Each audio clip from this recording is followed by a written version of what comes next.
Y'all got it all wrong. You're like y'all are doing the absolute most when it comes to loving on these women. It is very simple. Listen, be honest in your intentions. Yep. And if y'all there, make sure that that you're serving incredible pain. It is that easy. Be honest, listen, and put it down. I never imagined my journey would inspire people all over the world. Hello, my name is Nema and I'm from Zambia. So I love the Dear Future Wifey podcast. For me to see people being so real, so honest, and so true about the real situations in life. Hi, I'm Natalie from Belgium, and I would like to say thank you. I value your content because it is Christ-centered. You have set a standard in love. Dear Future Wifey podcast has opened my understanding. I highly recommend that everyone, whether you're single, you're married, you're divorced, you're widowed, everyone to go follow this podcast. Continue with me as I discover, uncover, and recover love. I'm Latera Sar Whitfield, and welcome to the Dear Future Wifey podcast. Welcome to the Dear Future Wifey podcast. I'm your host, Latera Sar Whitfield. Hey, listen, if you haven't subscribed, what are you doing? Stop shacking up with me and subscribe to Dear Future Wifey podcast. Be sure to like this video, share the video, and hit that notification bell so you'll be notified on upcoming episodes. Listen, I'm extremely excited to have today's guest on the podcast today. Over the last couple of weeks, I've been joining you solo dolo, and I've been waiting to get a brother in here so we can chop it up and just have man talk. I love it when I have brothers in here because we like to keep it lit. This brother, you've seen him on Ready to Love. And when I first saw him on the show, I was like, you know what? I kind of like this brother. I like how he moved. And we'll get deeper into that as we go along. Well, without further ado, welcome to the Dear Future Wifey podcast. My new homie, Kristopher Green. What's going on, Latera? Man, what's going on? See, thank you for having me. See, Chris think he's sexy with his voice. He's trying to, compete with me on the vocals today. Yeah, just it's your world. No, look at him. See, so Chris, you're on the radio in Houston, right? Yes, sir. And what's those call letters? KMJQ, Magic 102.1. I host a Quiet Storm, 7. Well, it used to be 7 to midnight. Now 9 to 1 a.m., 9 p.m. to 1 a.m., Sunday through Thursday. And I also host a community affairs program called the Public Affairs Podcast, where talk to a lot of community activists, nonprofit organizations, people that have things going on that I feel that we should know about. And right. So I use that platform, for the people. So Chris, what resonated with me on the season of Ready to Love was just how you showed up as your authentic self, and you were unashamed. You were just like, this is who I am. Take it or leave it. So today I'm going to call this episode Dating with Intentions. Because when I saw you on the show, it looked like, you weren't you zeroed in on the woman that you wanted. And, ultimately that led to you being escorted off the show, for lack of better words, because you've only made a connection with one person. In this world, a lot of men, we are juggling a whole lot of different women. And so to see you on a show that's set up for you to date multiple women and only be intentional with one, I definitely want to talk to you about that and find out, what made you decide to just zero in on one woman on the show that was designed for you to have your cake and eat it too.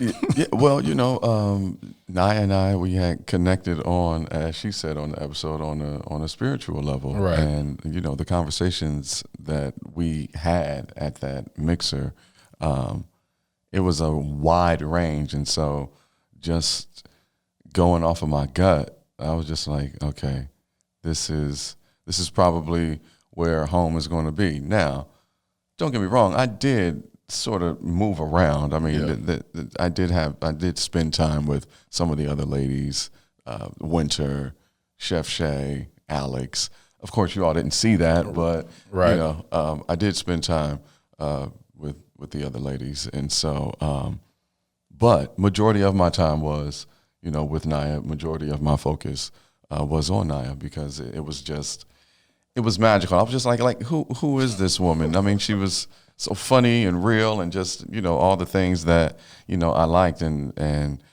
her going through her own self-discoveries and working on herself because she, from what she shared with me, had a bad attitude in the past. And, she let me know even when I got eliminated, what you all didn't see was after I was eliminated, like she came down. I asked to see her one more time and we had a conversation, and she, told me, I really appreciate, how you loved on me and paid attention to me. That let me know that the work that I'm doing on myself is working. Yes. Because you did. And so that was, that meant a lot, Now, me seeing how she exited and some of the things that she said and all of that, it, like I said at the reunion last Friday, I knew the why. I didn't know the how. Yes.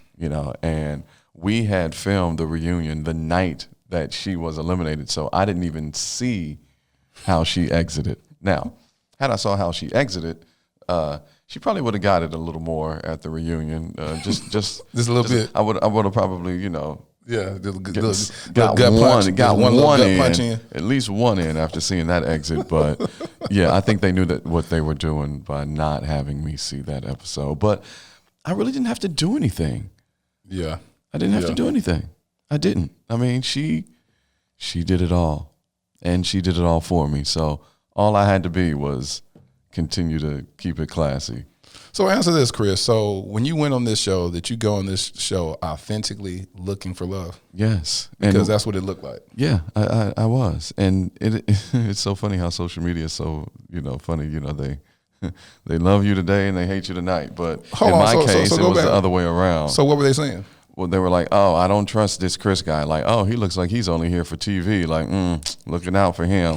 Oh, I bet this man probably, after about week 3 or 4, like, I bet this man probably even got a stylist for this show. Like, and all of that turned into, oh my God, I'm so mad that they got rid of Chris. Like, he was the most genuine, authentic one looking for love. Like, how could they do that? Oh, they messed up. Like, I literally have like DMs on Twitter, like women sending me 4-page letters. Shout out to Aaliyah, word to Aaliyah, sending me 4-page letters, like apologizing how they talked about me and how they thought they weren't going to be able to stomach me, and because of how I looked and appeared, and how I ended up being their favorite and how I, carried myself. So I thought that was funny. Well, what I saw was, because my background is I'm a director. I write plays. I'm a national playwright, director, and producer. So I read body language well. I teach body language. So what I saw authentically, I said, like, especially during your exit, and you was like, wow, like I saw the hurt and disappointment on your face. And then you said, I'm gonna have to take a step back and basically process this and do some work and pretty much do some healing. And so what made you arrive at that, from that moment, from that intense experience that you went through? What made you take it internally and say that you want to go do some work? Because it was such a daunting process to be in a bubble, to be dating multiple people, to have to, in real time, see the person that you're feeling off, with somebody else in a corner, cuddled up, you walk by, they laughing, like you walking by thinking like, it ain't that funny. What they laughing at? It can't be that funny. You know what I mean? Like, so just that whole emotional roller coaster of it all. But I needed to do that for myself, to process it out. Yeah. And to heal, because I think a lot of times that we as men and women alike, just we as human beings, the mistake that we make is when we get out of a relationship or a situationship or a marriage or whatever it may be, we don't take the proper time to heal and to do us and figure us out and get that person and that relationship totally out of our system. Yes. You have to heal, because if you don't and you jump into something else, you're still bringing things from your old relationship into the new one, and that's not fair to the new person that you're seeing. So I think taking a step back and, letting your mind and your body and soul process it out and get that person out of your system so you can move on and be able to be open to the next woman or man. So what happened to you when you went to go do the work? What was revealed to yourself? What did you find out about yourself? Well, that like I said at the reunion, that I am consistent in how I move throughout life. Yeah. If it's work, I'm all in. If it's family, I'm all in. If it's a romantic relationship, I'm all in. So I'm consistent in that, and I know that I'm ready to love because I've done the inner work myself. Yes. You said something interesting, because I felt like a dagger every time they said, "You're not ready to love."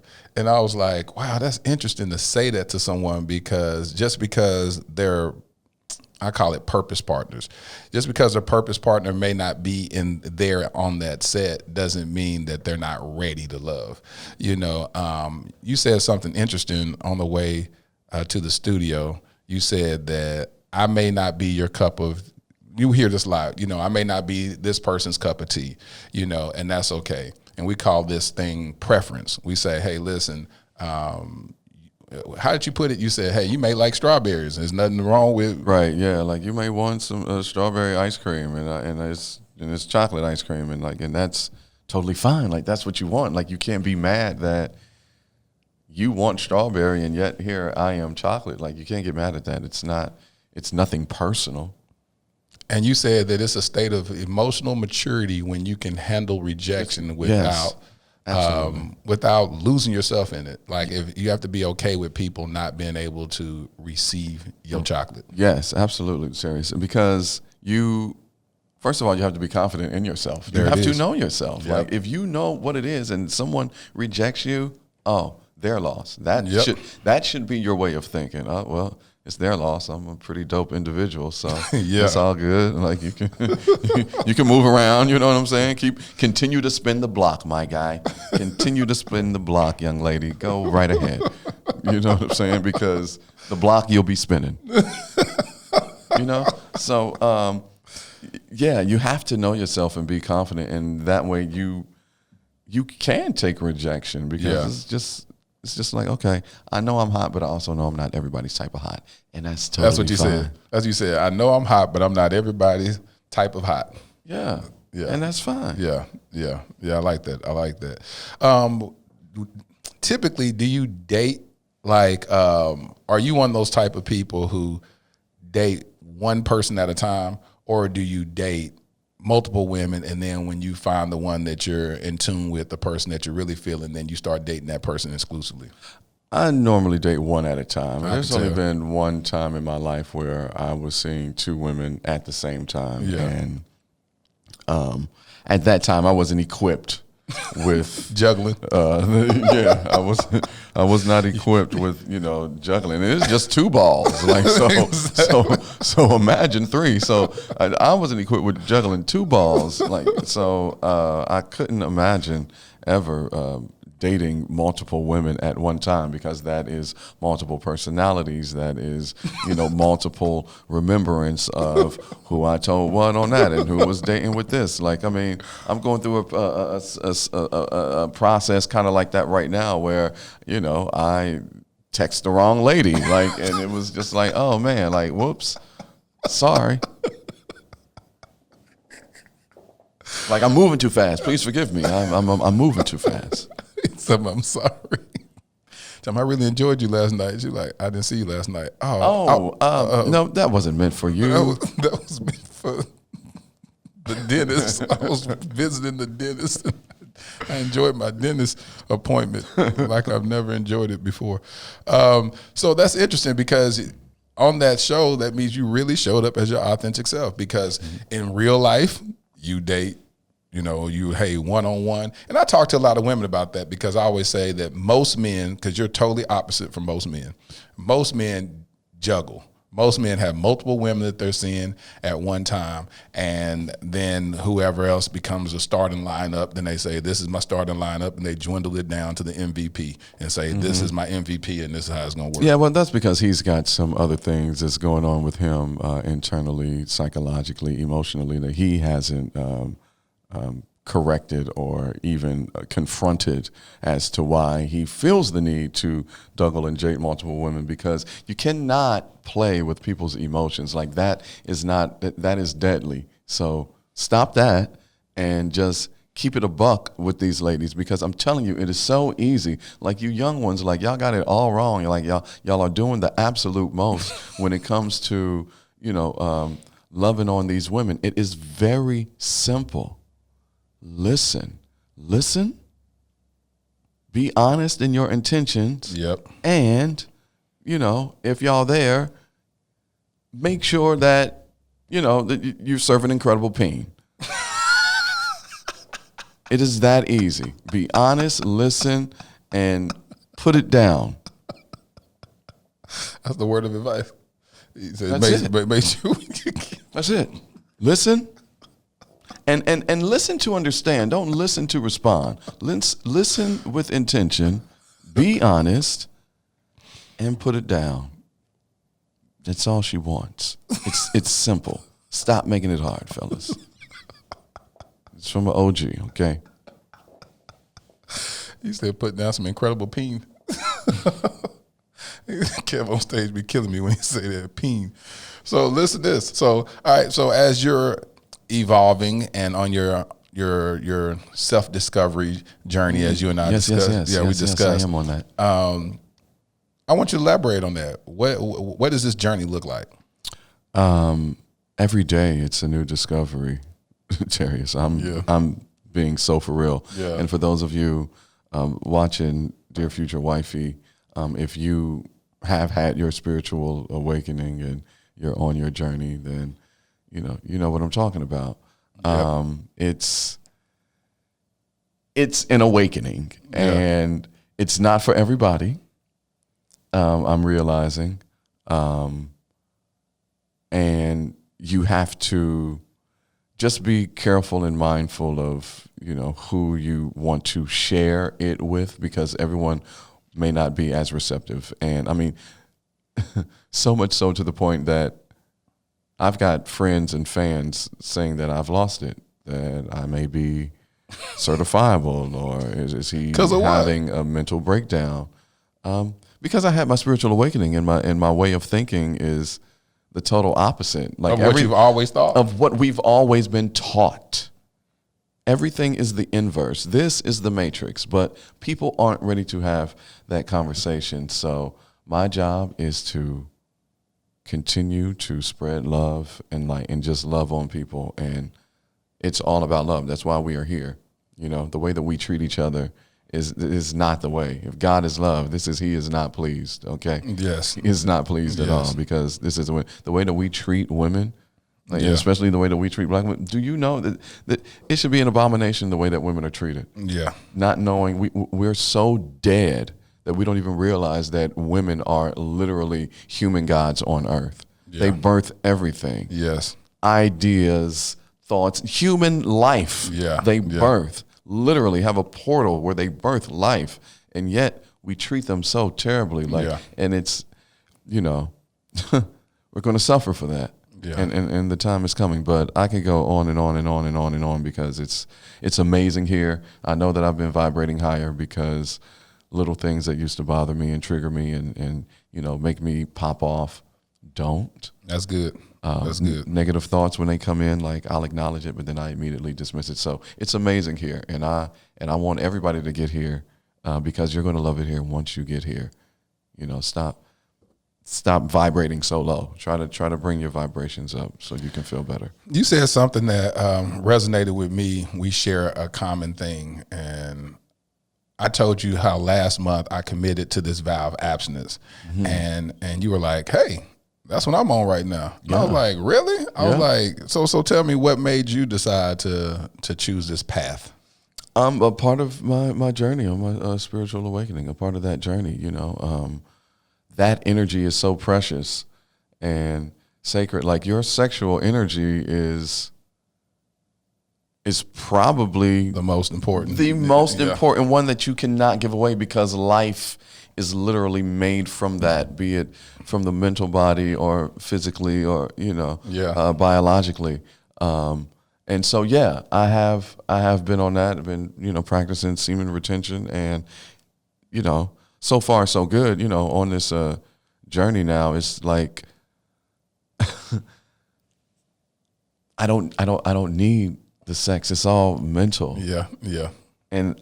And when you get that connection and you do it mentally, like you don't even have to touch yourself. Like you feel it, and you feel like you have had an orgasm and have, maybe ejaculated, but it's ejaculation and you're not, releasing. And getting there and controlling that it's beautiful and way more healthy. And with the semen retention, especially for men, like that helps us reach our higher self. Yeah. Because I cannot wait until I hit my pineal gland and I'm, and I'm in, just in a different state of consciousness. Like I'm waiting, but I know it's going to take time. But yeah, it really is helpful. So are you looking, so let's say in the dating world, when you meet a woman and if she's not on that vibe with you, then what is that? How do you handle that? We're going to still talk. I mean, just because she's not there, that doesn't mean that, No, but she's saying, no, you're going to have to smash me. Like, that's just what it is. Well, I mean, I got to feel it out. Like I would know. So it's not like you're practicing abstinence until marriage per se. It's you're practicing abstinence. I'm practicing it until I find the one. Right. The soul one. Like you're not getting, and I'm sure for you too, my guy.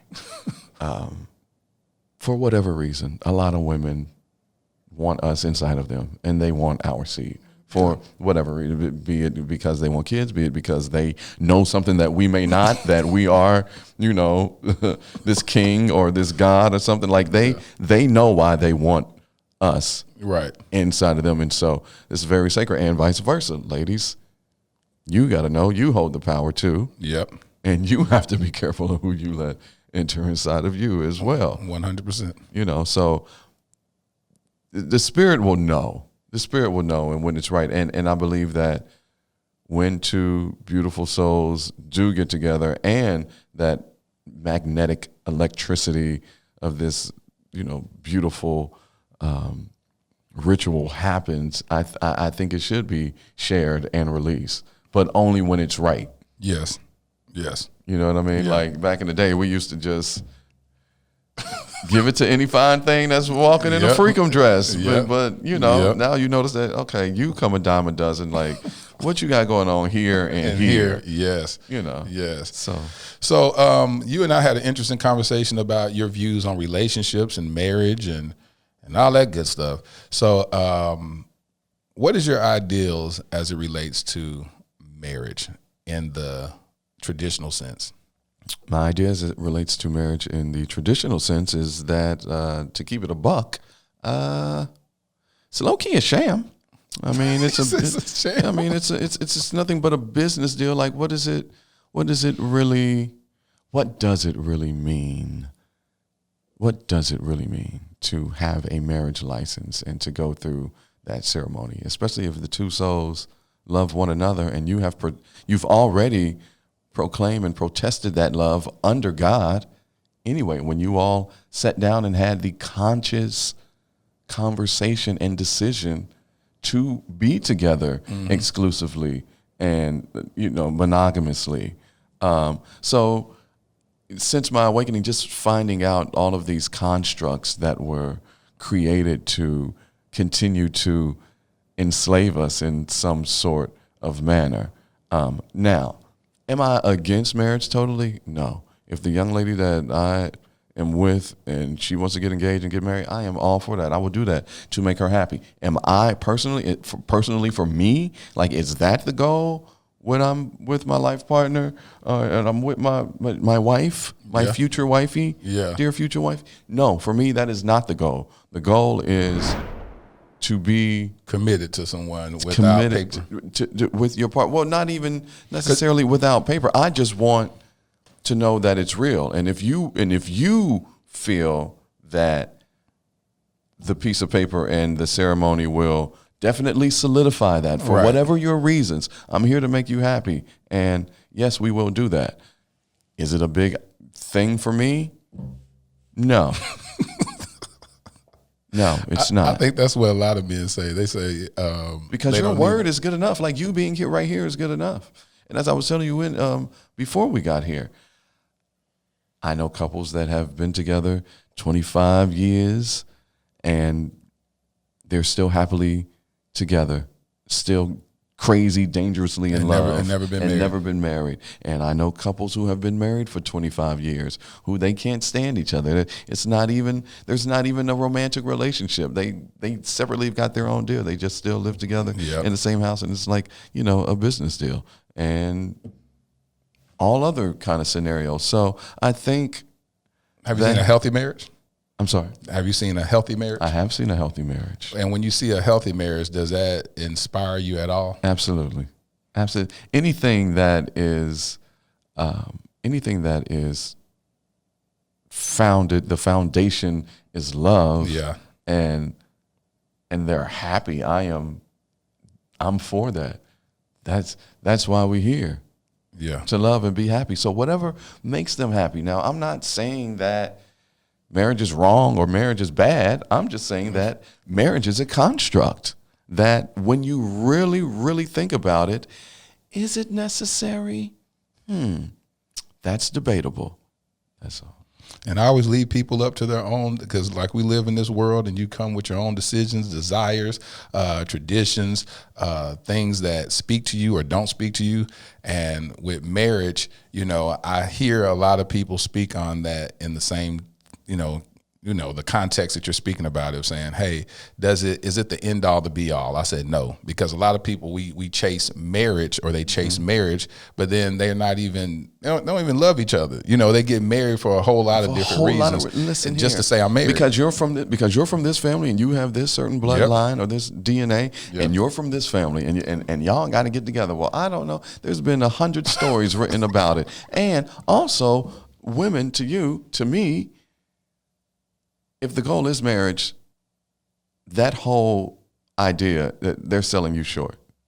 They getting you with the okie doke. If the goal is only marriage for you, is to find a husband and to get married, that's what they teach here. Like, that's the only goal for you ladies. They are selling you a pipe dream. That's enslavement within itself to make you think that is the only, that should be the goal. And then when you don't have it, then you feel unsuccessful. Exactly. The older you become, the least successful you feel, because you're like, I'm still not married. Exactly. And that has become the goal. We don't even realize that we are casting out spells and curses by the way that we think and when we speak it out. Right.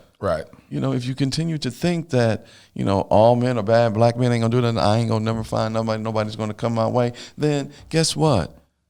Nobody's going to come your way. You're going to keep getting, ain't nothing black man showing up in your life and all of that. But if you think positive and think, I am going to find my king, he is going to come and he's going to be this, and you continue to think that, then he will come. You will attract. It's all about how you form your thoughts and they come. They manifest. Fruition. They manifest. Yeah, man. Marriage is important to me. I've been married. I was married for almost 10 years. And I see how marriage represents something different than just a boyfriend, a girlfriend, or a life partner would represent to me. I like the covenant of marriage. I believe in the power of covenant. And it's not the easiest thing to get out of. It's a difference between getting a divorce and breaking up with somebody. It's a whole lot at stake. And when you're in other type of relationships, you can just walk away and it's a whole lot easier. So I believe that that marriage isn't taken as seriously as it should be, because oftentimes we're we just marry for a sake of a level of accomplishment, when what God is trying to show me and teaching me is what marriage is truly intended for. And so this whole podcast is birthed on those principles to say, hey, let me really get intentional about, first of all, who I am. So let me become the one for the one. And like you said, you can marry somebody. I can marry somebody today and be miserable and get a divorce in 2 months. And we see that all the time. People getting married, getting divorced, married, getting divorced. And instead of saying, let's find out what marriage really represents. That's another thing that's a pet peeve. Like, people play with it. Yes. Yeah. They play with it. That's not cool.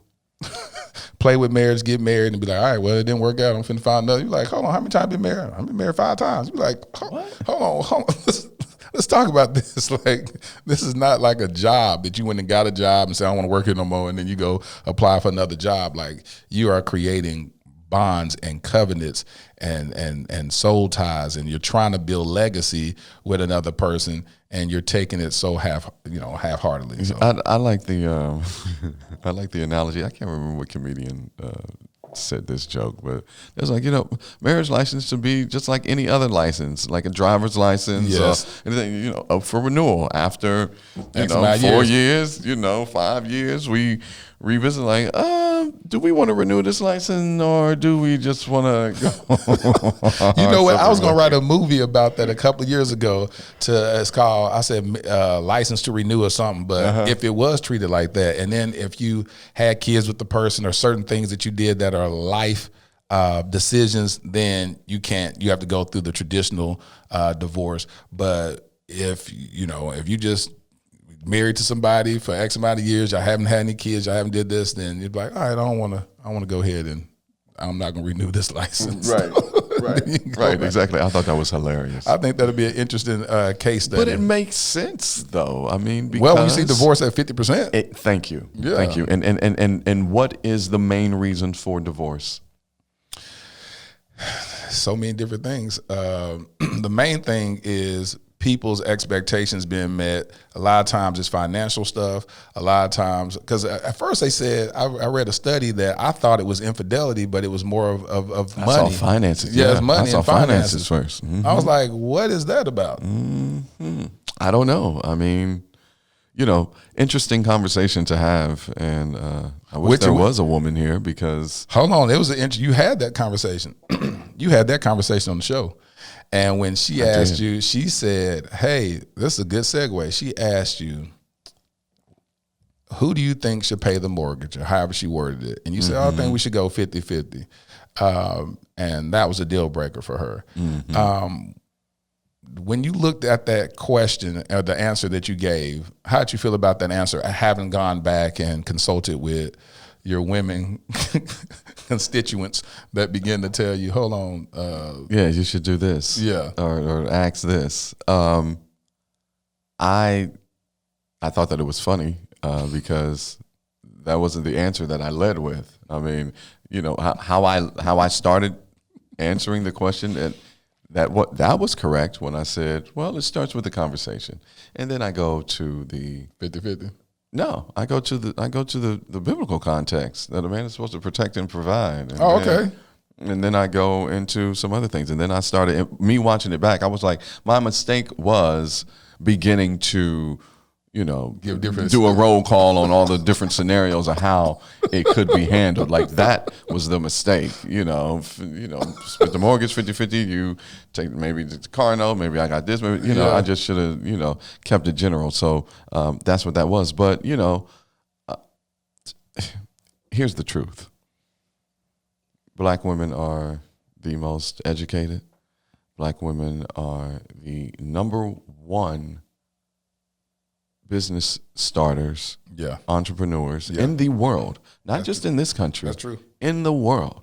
And they are making triple of what their mama and their grandmama, big mama, had ever made. Mm-hmm. So I believe respectfully, and this is with all respect, that the woman needs to have that conversation with herself to see where she wants to fall. If you want to be independent boss chick, or if you want to continue to, dismantle patriarchy, because, there are benefits that you get that comes with patriarchy, but also at the same time, it's a new day and y'all are making more money, than men. So, find out, maybe you don't want to be either. Maybe you want to be both. Yeah. Whatever it is, like, figure it out. But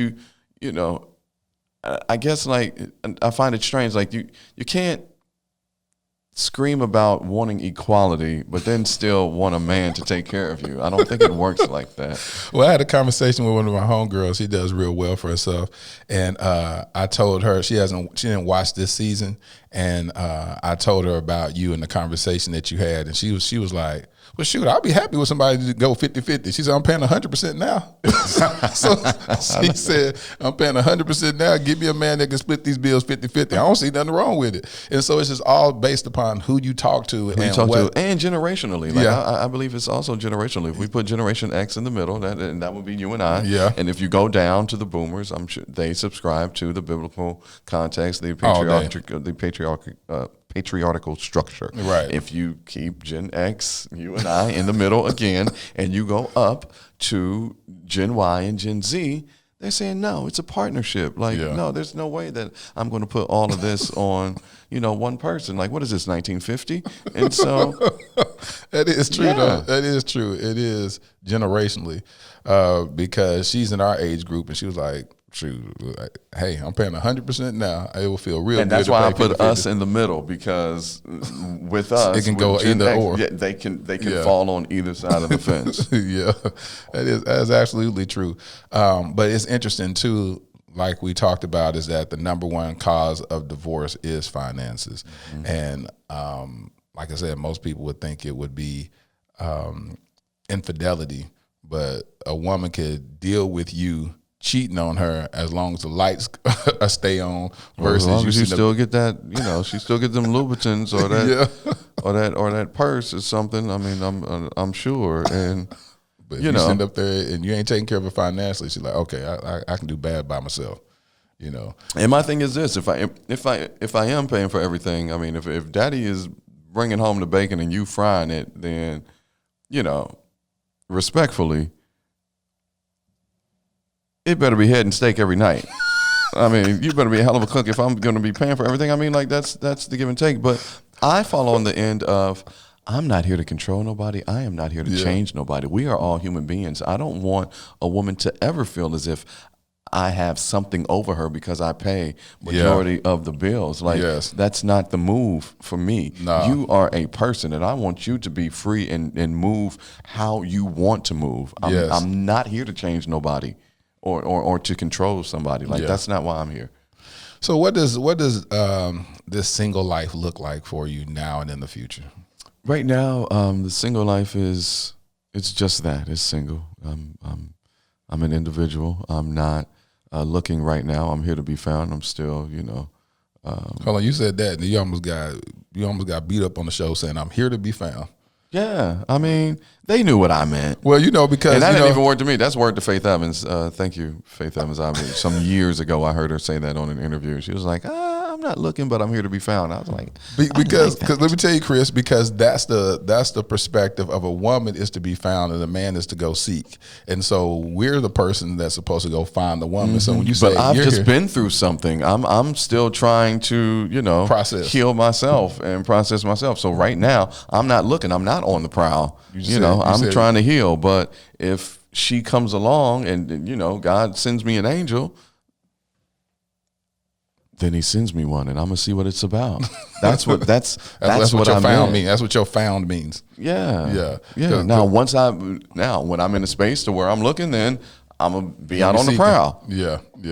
Okay, because I know when you said I'm here to be found, they like, ain't no woman finna come choose you. You need to be seeking them. Well, they'd be surprised. I mean, if I were to tell you some stories of KG Smooth and my 20-year radio career, see, that's the real, and that's one thing that I didn't say because I wanted to keep it, I wanted to keep it humble. Like, because if I were to tell the real deal, people wouldn't be able to deal. Yeah, that is true. You know what I'm saying? If I was to tell the truth of my experiences with women throughout my career in radio, people would be like, Oh, damn. Well, okay.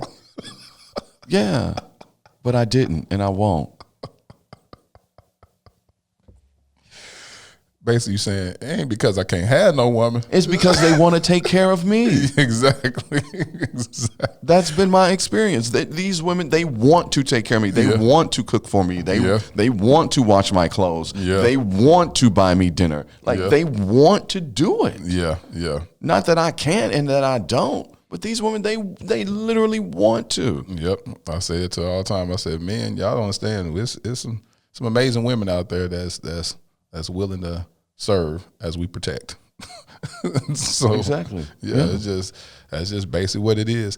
So it's good that you're in this place of healing. You're in this place of self-discovery. Yes. You're in this place of finding out who KG is. No, you're in this place to find out who Christopher is. Yeah. That's good. Most true people don't. history. Yeah, most people don't do the work. Most people don't want to face themselves in the mirror, see their demons. That part. Yeah. And Keep say, going. who am I? Who am I? I've gone through this in my life. This is who I thought I was. Most of the time we're living the image of what other people told us to live or what we thought masculinity was, what manhood is, and we live in that space instead of stopping and saying, let me break this down. Let me shed all these lies that have been cast on me and say, who am I? Exactly. And when you have those moments of self-discovery where you look yourself in the mirror and say, who am I? Then that's when the layers begin to be peeled back. And that's when you have been to a whole nother sin level. spiritually, because that is a part of doing the inner work. Yes. And a lot of men, I mean, I have had conversations with grown men, grown ass men, I'm talking about 50 plus, who they are terrified to have that conversation with themselves, to stand in the mirror naked, look at themselves and see who they are. They are petrified of that. They don't want to, the idea of going to a therapist and having to face themselves. Yes.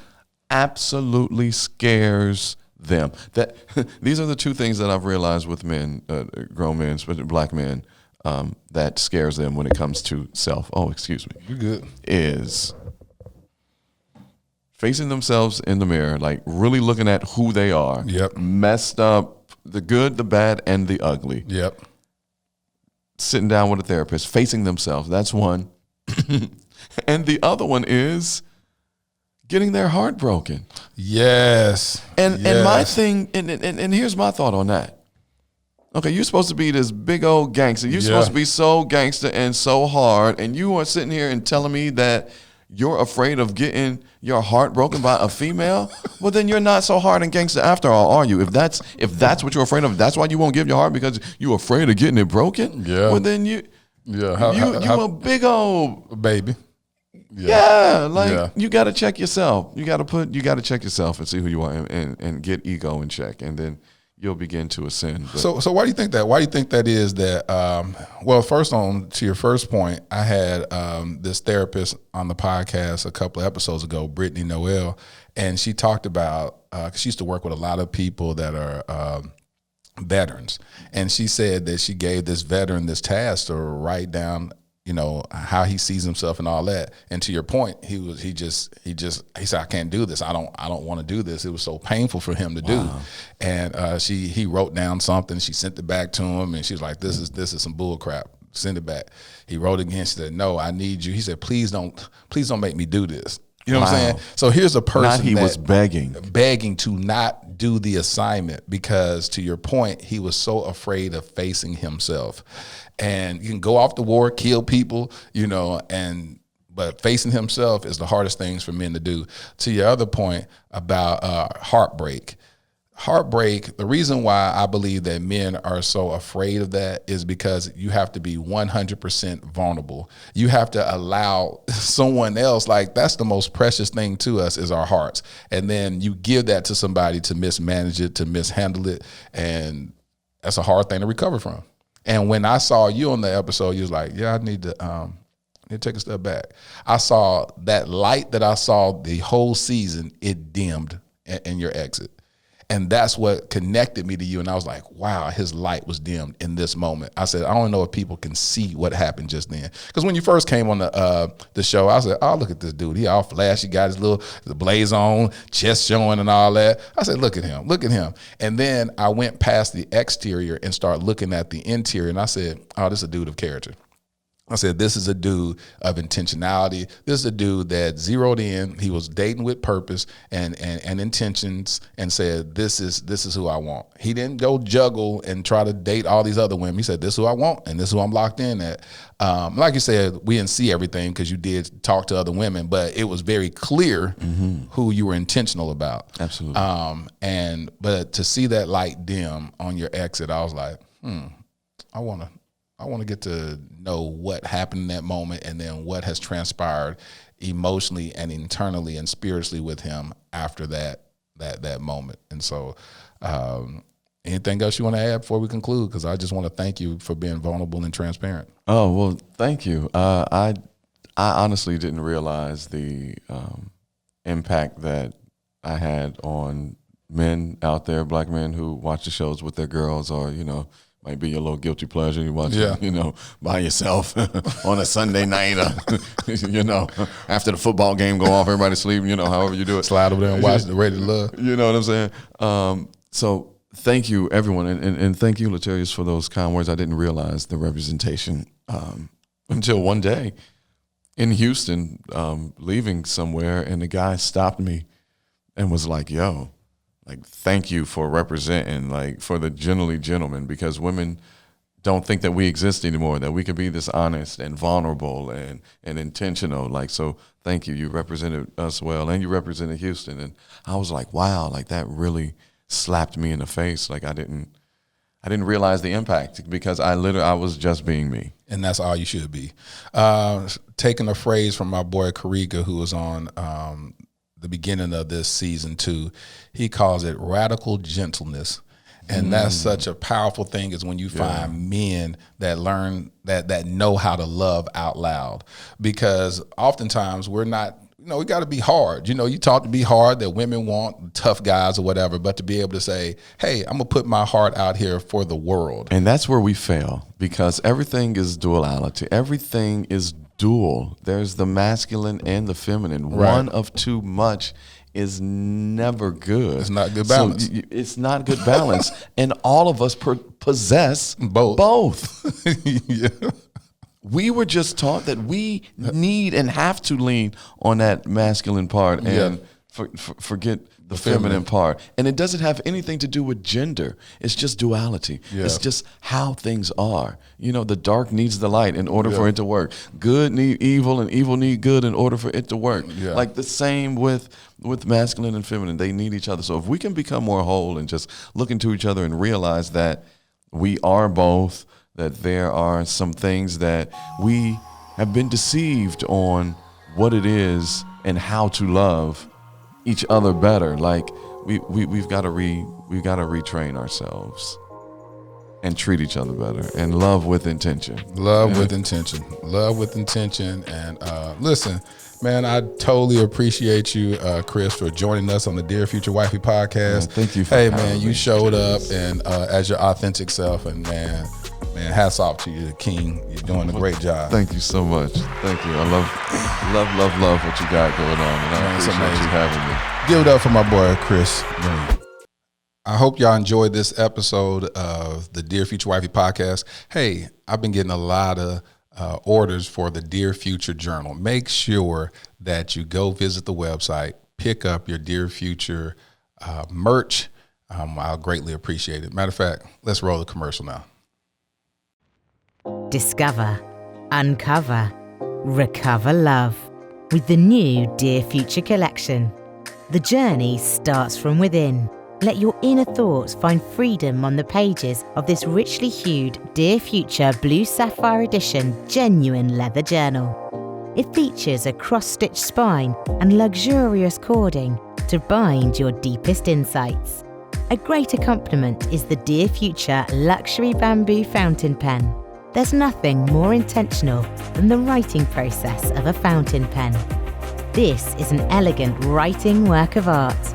Join the thriving community of fountain pen enthusiasts and purchase one today. These exclusive items and more are available at dearfuturewifey.com.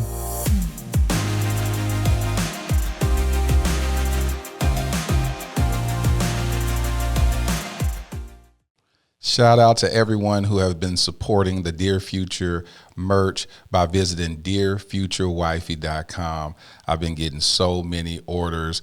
I've been shipping stuff out to Switzerland, all over the world. So thank y'all so much for supporting the podcast by purchasing the merchandise. Well, here's my favorite part of the podcast where I manifest my future wifey. Dear Future Wifey, did you make any New Year resolutions?